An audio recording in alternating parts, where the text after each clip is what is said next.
Fringer EF-FX Pro II lets you use all your Canon EF mount lenses on your Fuji X mount system. And there's an inherent concern when using adapters, but so far this Fringer has put that fear to rest. Everything seems to just work, which isn't always the case with adapted lens configurations.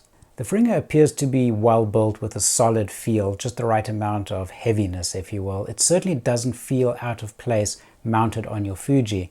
And one of the things I love about the design of the Fringer is that the aperture ring is on the adapter itself, which really more clearly fits into the Fuji design concept of having those tactile controls, and it really mimics the same aperture ring we find on the Fuji lenses. And in all my tests, it actually worked perfectly. Now in this video, we will test it on the Canon 50mm Nifty 50, the Canon 55-250 with OIS, the Sigma 30mm 1.4, and the Big Daddy Sigma 85mm 1.4. I was initially worried that the autofocus would be problematic, but in testing it on various lenses, I haven't found any issues that I could pinpoint to the lens. Now admittedly, it is hard to truly test whether you're taking a hit on the focus speed going through the adapter versus without the adapter, but on the surface I didn't notice any difference. Focus seemed to be fast and on point. The Sigma lenses are a little noisy if you're going to be using them for video, but that of course is absolutely no fault of the adapter itself. The adapter even respects the autofocus manual focus selector inherent on so many Canon lenses. You don't actually need to put the camera into manual mode. Instead, it picks up when you select the manual focus button on the lens, and the camera automatically goes into manual assist mode based on your settings. In this case, I have focus peaking enabled, and I can quickly dial in my focus just right, and then I can of course switch back to autofocus on the lens itself, and the camera picks up on that. Pretty neat that the adapter respects those settings. The bottom line is that the Fringer just plain works. I'm only experiencing one small potential issue, and it really isn't fair to attribute it to the Fringer, but I thought I'd mention it.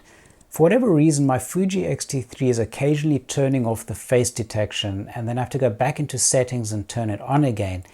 It doesn't happen all the time, and I simply haven't figured out the rhyme or reason as to why or when it happens, but I've only noticed it now since playing with the adapter. Now again, let me be clear, I really have no idea if the adapter has any bearing on that, but let me know in the comments if you've ever experienced your camera losing face detection settings with or without the adapter.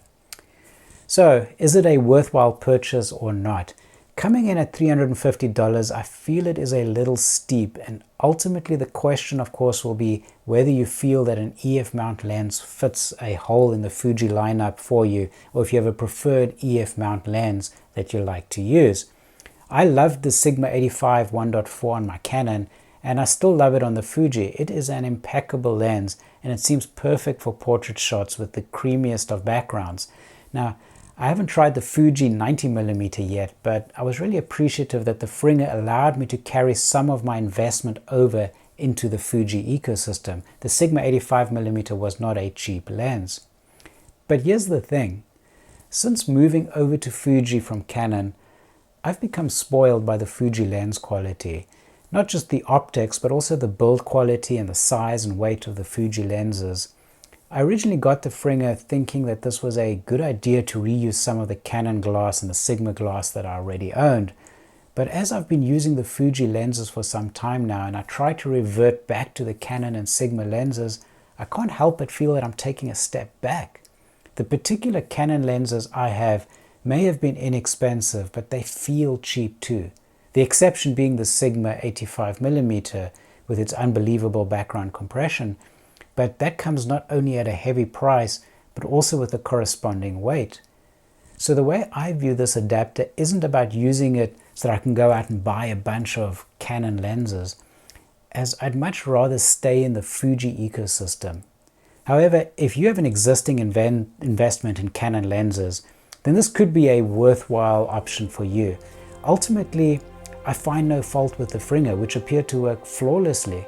Instead, I find myself always reaching for a Fuji lens when I can.